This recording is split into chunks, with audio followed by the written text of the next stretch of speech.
Action action Awami লীগের সময় শেষ, খালেদা জিয়ার বাংলাদেশ। আমরা তারানগর ইউনিয়ন কৃষক দল এই রায়ের সন্তুষ্ট হওয়ার কারণে আমরা একটা র্যালি করতেছি শেখ হাসিনার বিরুদ্ধে। ফ্যাসিস্টের বিরুদ্ধে যে রায় হয়েছে, দেশের মানুষ তো খুবই আশাবাদী ছিল, এই রায়ে সন্তুষ্ট হওয়াটাই স্বাভাবিক। শেখ হাসিনা আপনার আমলে যে নির্বাচন দিছে, আমরা জনগণ 20 কোটি মানুষ বা 18-16 কোটি মানুষ যাই আছি, আমরা গ্রহণযোগ্য মনে করি নাই। কারণ না, এখানে একটা বড় দল ছিল বিএনপি, তাদেরকে নিয়ে অংশগ্রহণ করে নির্বাচন দিতে পারে নাই। সো এরকমই এই ডক্টর ইউনূসের আমলে সেম হচ্ছে, আওয়ামী লীগকে বাদ দিছে। এটা করতে পারতো আওয়ামী লীগ, হাসিনার বাদ দেওয়া, অন্য অন্য জাগো এই সমস্যায় সমর্থিত তাকে বাদ দিয়ে একটা আওয়ামী লীগকে অংশগ্রহণ করতে দিত, অন্য কেউ প্রধান হতো আওয়ামী লীগের, ঠিক আছে, নির্বাচন করতে দিত। তাকে বাদ দিয়ে নির্বাচন এটা কেমনে আপনার ফেয়ার ইলেকশন হয় আমি নিজেও জানি না। হাসিনাও পারে নাই বড় একটা দল বিএনপির মতো দলটা বাদ দিয়ে ফেয়ার ইলেকশন দিতে। আওয়ামী লীগের আমলে তো আসলে আইনের কোনো সুশাসন ছিল না।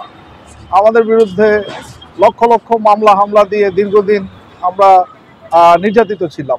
শেখ হাসিনা 1400 মানুষের মতো আমাদের ছাত্র জনতাকে গণহত্যার শিকার করেছে এবং সেই সাথে দেশের ভোটাধিকারকে পুরোপুরি লঙ্ঘিত করেছে।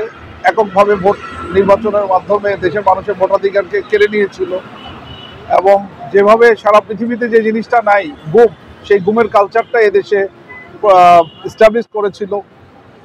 এইসব কারণেই আসলে শেখ হাসিনার পতনটা আসলে প্রকৃতির বিচারেই হয়ে গেছে।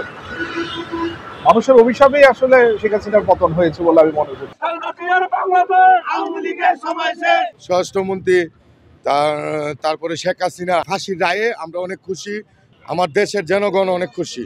জনগণের স্বার্থে এরা ছাত্রদের উপরে নির্যাতন করার অর্থে এই ফাঁসির রায় হয়েছে, এটা আমরা সবাই ভালোভাবেই দেখছি। তারেক জিয়ার 31 দফা যে বাস্তবায়ন করার জন্য বলছে, আমরা এটা ইনশাল্লাহ বাস্তবায়ন করব। এমন একটা সমাজ ব্যবস্থা চাই যেখানে আইনের শাসন যেন প্রতিষ্ঠিত হয়, আমরা যেন নিজের ভোটটা নিজে নিজে দিতে পারি।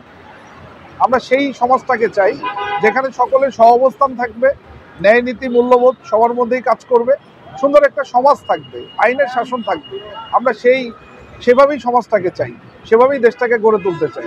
আমাদের এলাকায় সমস্যা, রাস্তাঘাটের সমস্যা, তারপরে হাজার হাজার রিক্সা ড্রাইভার অনেক দূরের থেকে আসতে কাজ করতেছে।